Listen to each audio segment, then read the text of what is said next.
Also breaking right now, in a Birmingham homicide case, Shatice Jackson, a 30-year-old mother, is facing a capital murder charge after police say she ran over 27-year-old Mickese Bostic, the father of her children, during a gathering on Easter Sunday.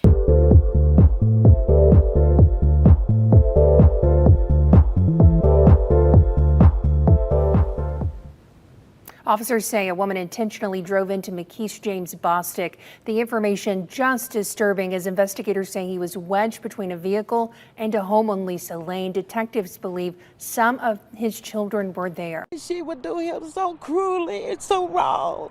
It's not fair. It's not right, but he's a good person. He's truly gonna be missed. You know, a long time ago they said there's a few good men left. He was one of them. He was going to provide for his family, and he's going to do the things that he needs to do for his family.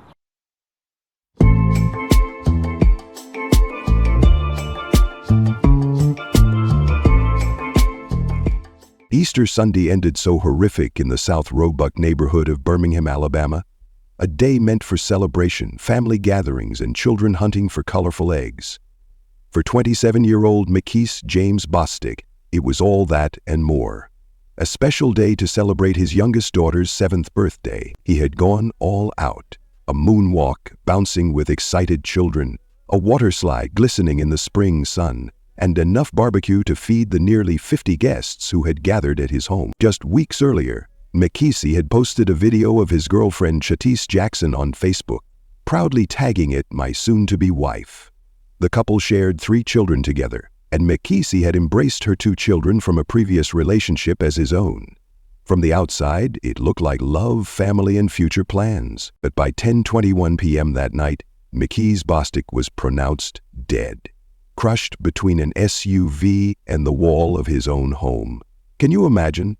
I mean, Mickese's body was pinned between Jackson's SUV and the house, and his children watching in horror as their mother allegedly ran him over deliberately after an argument escalated beyond control. This is the story of Mickese Bostic, who was run over by his own girlfriend, whom he intended to get married to. There's a lot to be revealed here. Stay tuned. Welcome to Crazy Dark Files, where we shed light on the darkest true crime stories to help raise awareness and promote safety. By liking this video, sharing, and subscribing to this channel, you're helping raise awareness, spread caution, and maybe even save someone else from the same fate. Don't just scroll past. Be the reason someone stays safe. The family just absolutely devastated over the loss of Bostic, who, as you just said, was killed when the mother of his children pinned him between a house and a car. Those family members describing him to me as a man with a big heart, a provider who worked nonstop to provide for his children. A spokesperson for Jefferson County tells me Bostic had worked with them for almost 9 years, including as an officer for juvenile court. His aunts tell me he began working with the county as soon as he graduated high school. They say the last few hours have been an absolute nightmare for them, and that they're trying to process how someone could do something so cruel. Mickese James Bostic was a man who lived by a simple philosophy: family first, always. At just 27 years old, he had already established himself as the backbone of his family, a dedicated father, a loyal brother, and a man who approached everything in life with unwavering commitment and boundless energy. He put his kids before everything, his sister Catherine told reporters, her voice breaking as she recalled her brother's devotion to his children.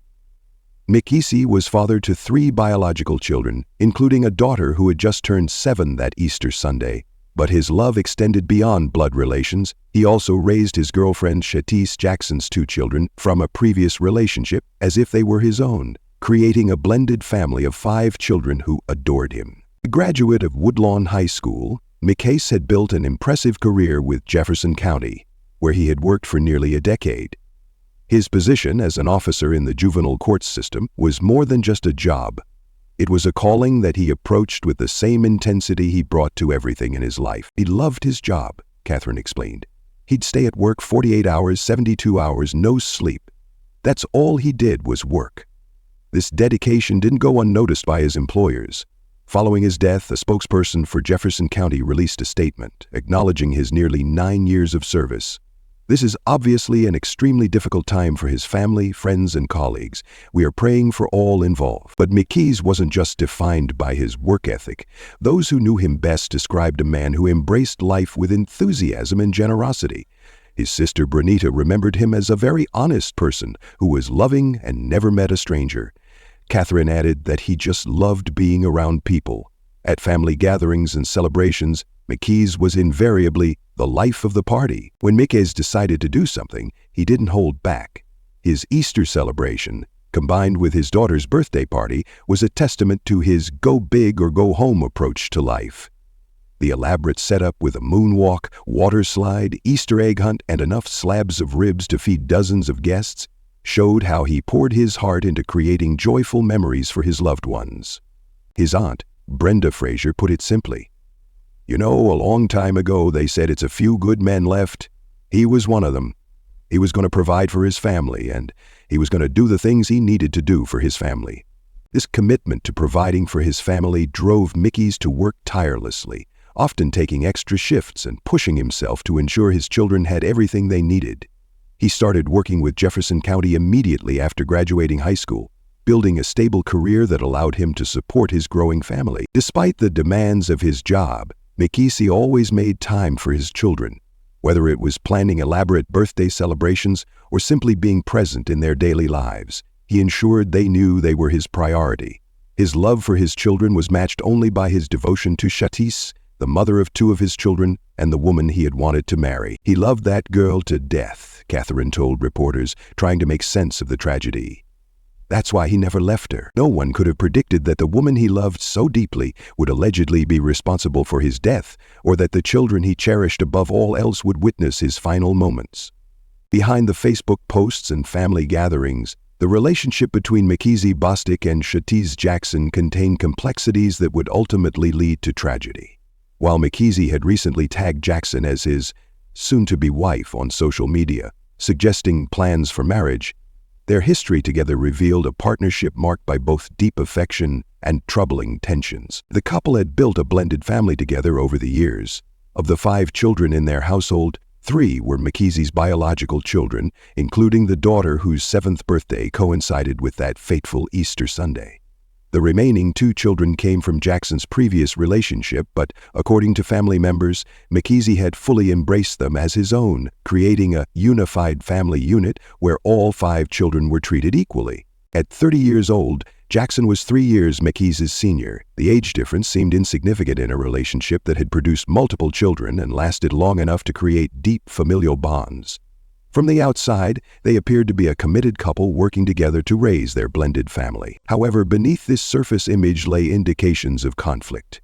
That Easter Sunday wasn't the first time tensions had escalated to the point where authorities became involved. Earlier that very day, during what should have been a joyous celebration, police had been called to Mickese's home on Lisa Lane in the Roebuck Springs area of Birmingham.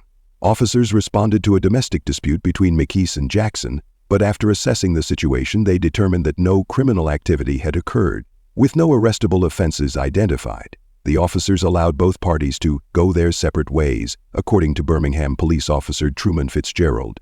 This decision was questioned by Mickese's family, who felt the warning signs weren't taken seriously enough. Catherine Bostic, Mickese's sister, later told reporters, "We tried to tell officers it wasn't over." She stated she was going to come back. This ominous threat, allegedly made by Jackson after the initial police response went unheeded.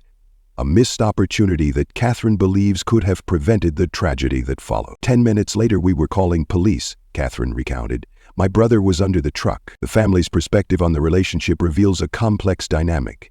While they acknowledge the problems between Mickey and Jackson, they also recognize the depth of his commitment to her. Mickese's dedication to Jackson may have kept him in a relationship that showed signs of volatility. His commitment to family, both to his children and to Jackson, appears to have been the guiding principle in his decisions, even when the relationship faced challenges. The family's comments also hint at a pattern of behavior that concerned them. When speaking about Jackson after Mickese's death, his aunt Rosemary Adakpo remarked, "She would do him so cruelly and so wrong.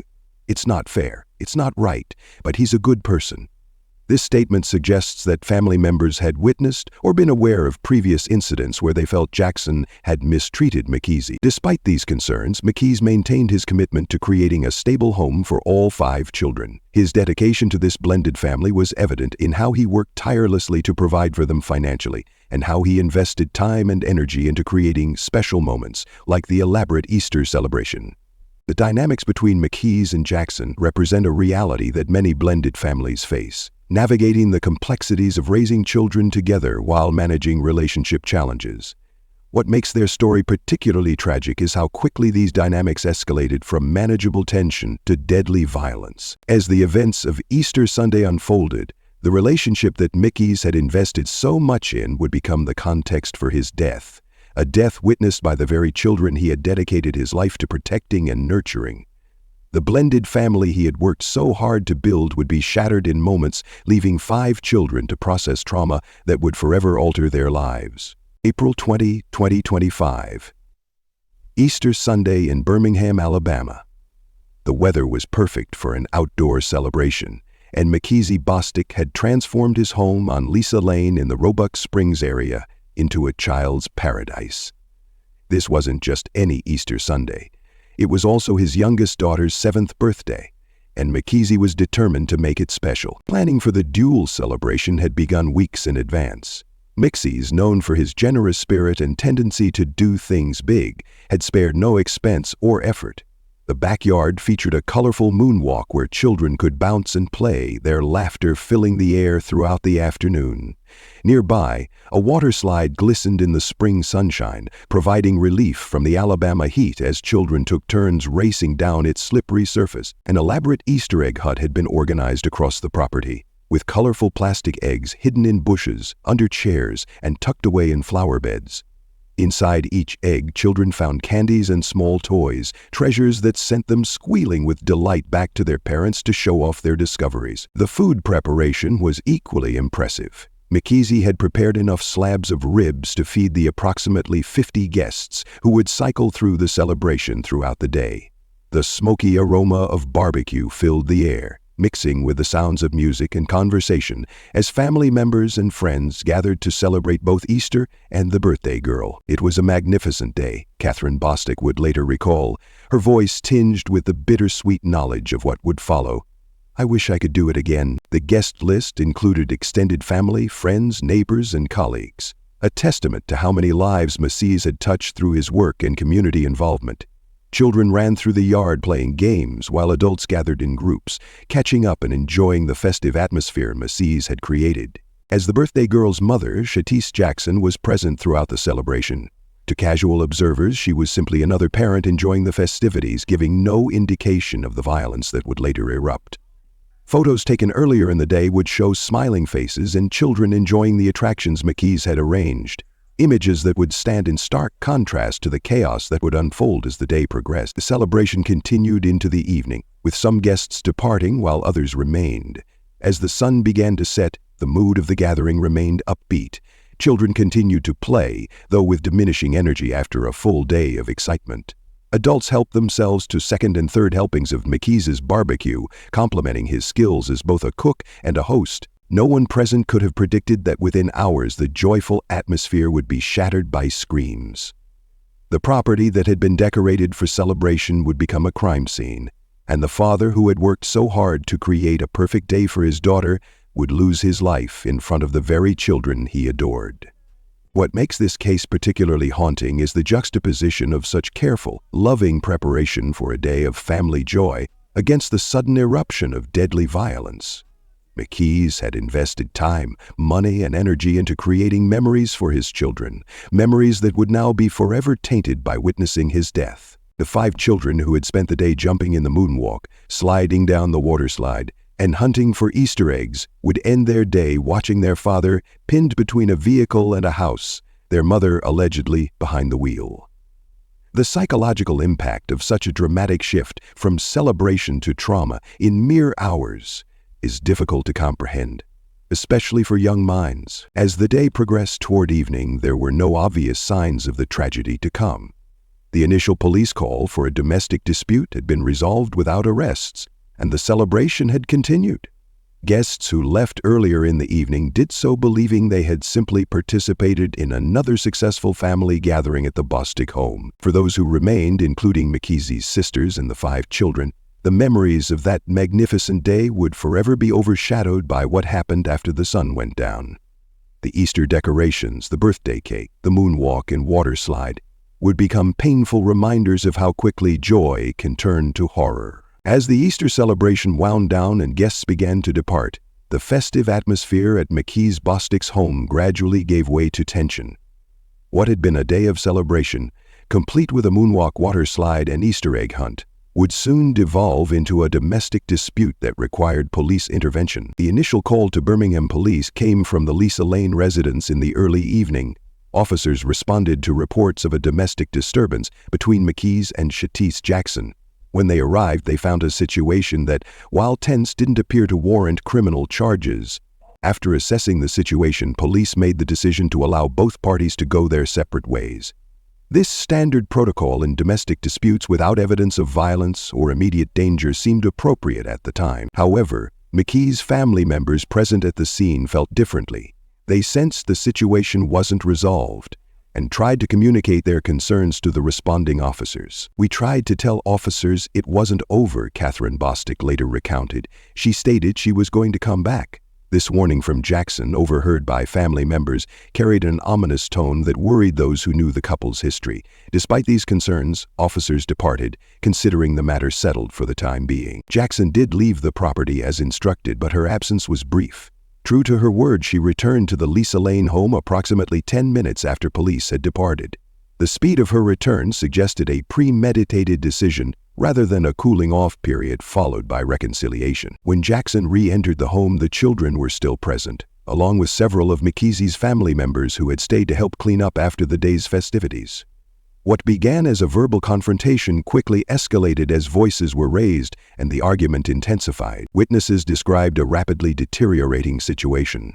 The argument moved through different areas of the house, with both Mickese and Jackson becoming increasingly agitated.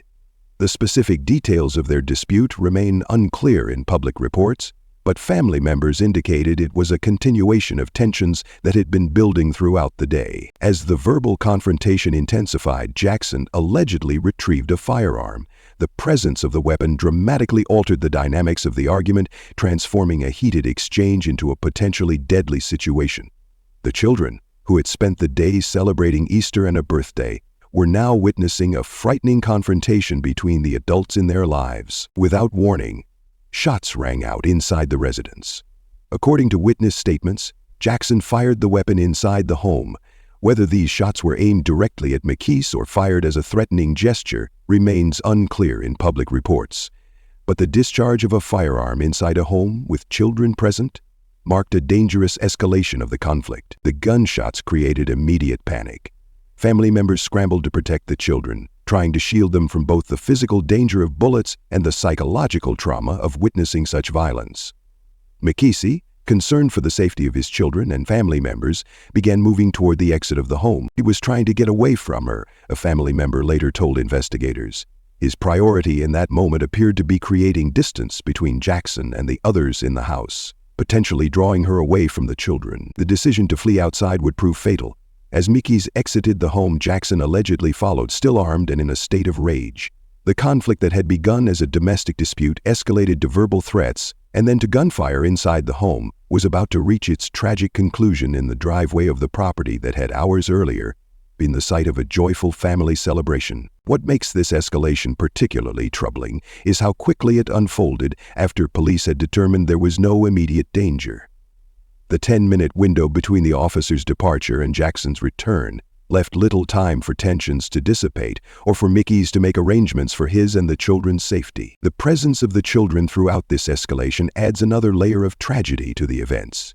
The 5 young people who had spent the day enjoying the elaborate celebration their father had planned were now witnesses to a frightening display of adult conflict and violence.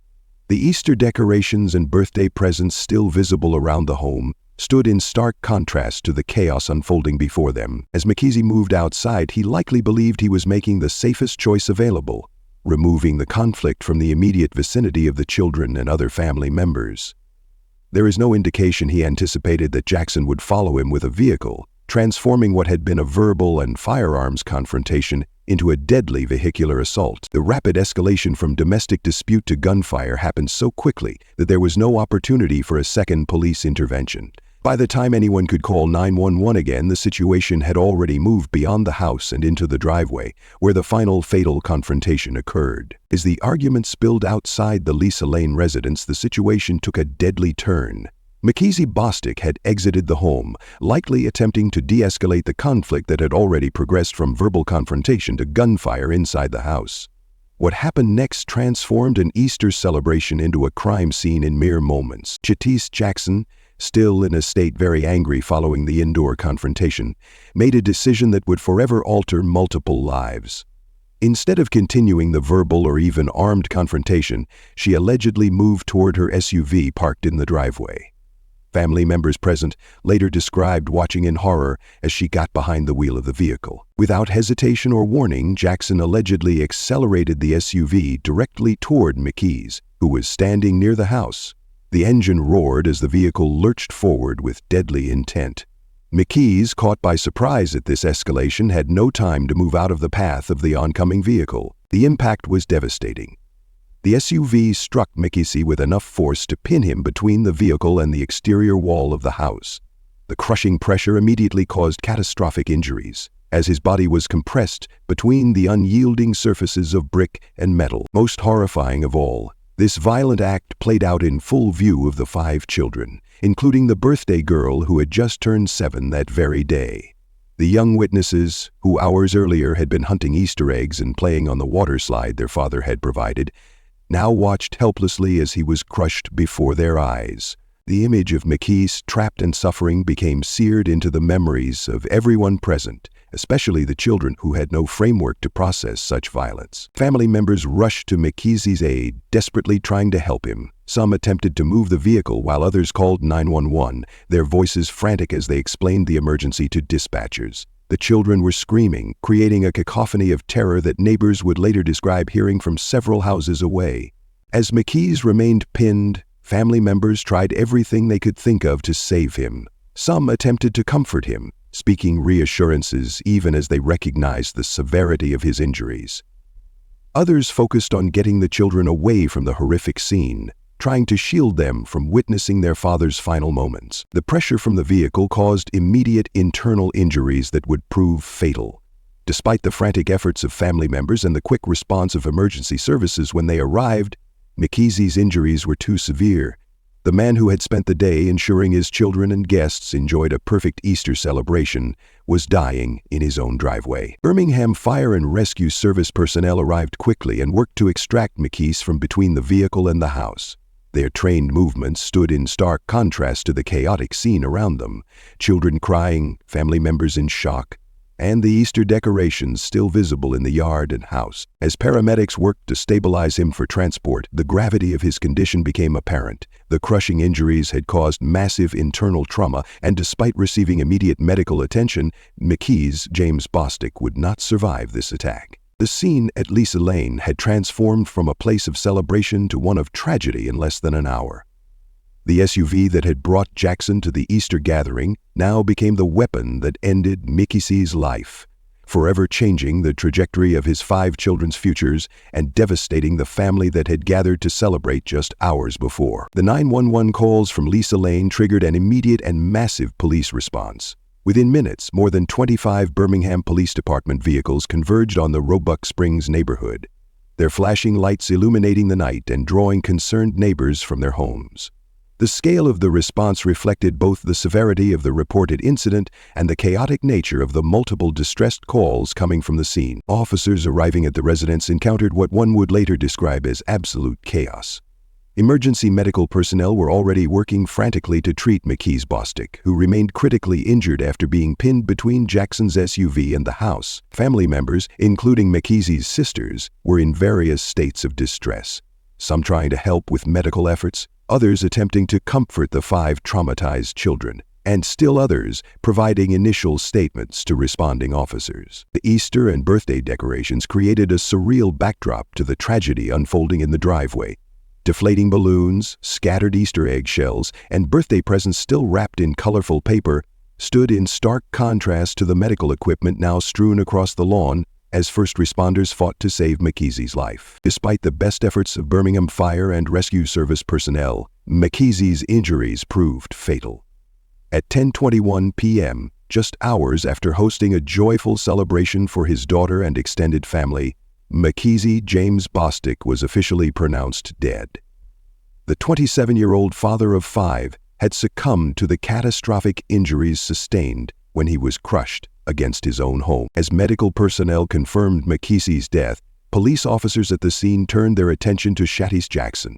According to witness statements, Jackson had remained at the scene after the incident, appearing dazed but making no attempt to flee.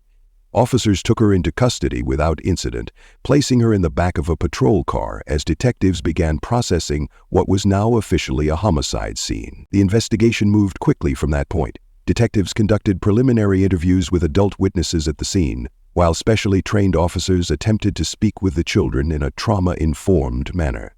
The presence of 5 child witnesses, all of whom had witnessed their father's violent death, would prove to be a critical factor in the charges ultimately filed against Jackson.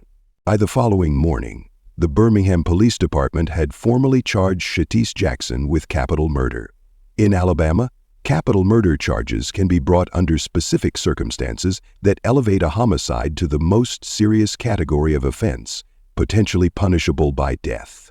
In this case, the capital designation stemmed directly from the fact that the murder was committed in the presence of a child under 14 years of age. This is one of the most disturbing domestic violence cases we've encountered, Birmingham police officer Truman Fitzgerald told reporters at a press conference the following day. Not only because of the brutal nature of the crime, but because 5 children witnessed their father being killed. The capital murder charge reflected both the deliberate nature of the act and the additional trauma inflicted on the children who witnessed it. As Jackson was processed into the Jefferson County Jail without bond, investigators continued working through the night, documenting the scene and collecting evidence that would eventually be presented to a grand jury. In the days following Mickese Bostic's death, his family gathered at his mother's home to comfort one another and begin the painful process of grieving. The Bostic family, tight-knit and supportive, now faced the unimaginable task of making sense of a senseless tragedy while simultaneously caring for 5 traumatized children who had lost their father. Shatice Jackson appeared in court this morning for the first time since her arrest. She was initially brought before Judge William Bell, but the case was moved to Judge Hudson for a bond hearing. In that hearing, Judge Hudson told Jackson she's charged with capital murder and will be held on no bond. Jackson mentioned that her family plans to hire an attorney, but has not named the attorney just yet. The charge comes after a violent scene Sunday night on Lisa Lane. Birmingham police say Jackson and Bostic, who share children, got into an argument during a birthday party that was also an Easter gathering. Allegedly, she left, came back, may have fired a shot, and then hit Bostic with her vehicle, trapping him against a house. He died on the scene. And at least 1 child may have been present during this incident. Now, Jackson is being held in the Jefferson County Jail on no bond. Catherine Bostic, Mickese's sister, became the family's voice in the aftermath, speaking to local media with raw emotion that captured their collective heartbreak. "There's no going on without him," she said, her voice breaking as she tried to articulate the void left by her brother's sudden absence. "He was our rock. He held us all together." The family described Mickese as exceptionally hardworking, a man who held down multiple jobs to ensure his children never wanted for anything. Beyond providing financially, he was remembered as a deeply involved father who prioritized quality time with his children, despite his demanding work schedule. "He would come home tired from work and still get down on the floor to play with those kids," his Aunt Rosemary Adekpo recalled. "Those children were his world."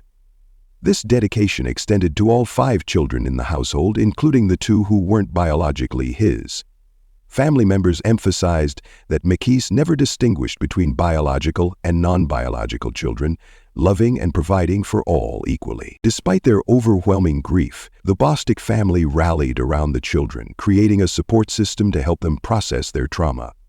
Extended family members stepped in to assist with childcare, meals, and the practical aspects of daily life that had suddenly become overwhelming in Mickese's absence. The family also found themselves navigating the criminal justice system for the first time, attending preliminary hearings and meeting with prosecutors as the case against Shatice Jackson moved forward. Through it all, they remained united in their determination to seek justice for Mickese while honoring his memory by caring for the children he had loved so deeply. "We're going to make sure those kids know who their father was," Catherine promised. "Not just how he died, but how he lived, with love, with dedication, with his whole heart." The tragic death of Mickese Bostic illuminates several critical issues surrounding domestic violence that demand our collective attention. This case, like many others, didn't begin with a fatal incident, but rather followed a pattern of escalating tensions and warning signs that, in retrospect, pointed toward potential violence. You see, threats to come back after police intervention, as Jackson allegedly made before returning to Mickese's home, should always be taken seriously. Such statements often indicate an unresolved intent to continue or escalate a confrontation. When Catherine Bostic told officers it wasn't over, her concern stemmed from recognizing this warning sign, one that tragically proved accurate just minutes later. The Bostic case also highlights the importance of believing victims when they express fear or concern. Family members had observed troubling dynamics in the relationship, with Mickese's aunt noting that Shatice would treat him cruelly and so wrong. These observations, combined with the family's warnings to police, represent missed opportunities for intervention. For those witnessing concerning relationship dynamics among friends or family members, experts recommend maintaining open lines of communication, offering non-judgmental support, and helping connect loved ones with professional resources. Simple statements like, "I'm concerned about you," or "I'm here whenever you want to talk," can create pathways to safety for those in volatile situations. As this case moves through the legal system, it serves as a sobering reminder that domestic violence affects entire communities, from the immediate family to first responders, neighbors, classmates, and beyond. The ripple effects of such violence extend far beyond the initial incident, creating trauma that can span generations if not addressed with appropriate support and intervention. Mickese Bostic's legacy extends far beyond the tragic circumstances of his death. He will be remembered as a devoted father who created magical celebrations for his children, a hard-working provider who held multiple jobs to support his family, and a man who embraced all 5 children in his home with equal love and dedication. As the legal proceedings against Shatice Jackson continue, the Bostic family remains focused on supporting the children and preserving Mickese's memory. They have established a foundation in his name to assist children who have witnessed domestic violence, ensuring that his impact continues even after his life was cut short. The Easter Sunday that began with such joy, a moonwalk, a water slide, an egg hunt, and a birthday celebration, ended in unimaginable tragedy. Yet through their grief, Mickese's family continues to speak out about domestic violence, hoping their painful experience might save others from similar fates. If this story touched you, please subscribe to Crazy Dark Files for more true crime cases that need to be told. Hit the notification bell so you never miss an upload.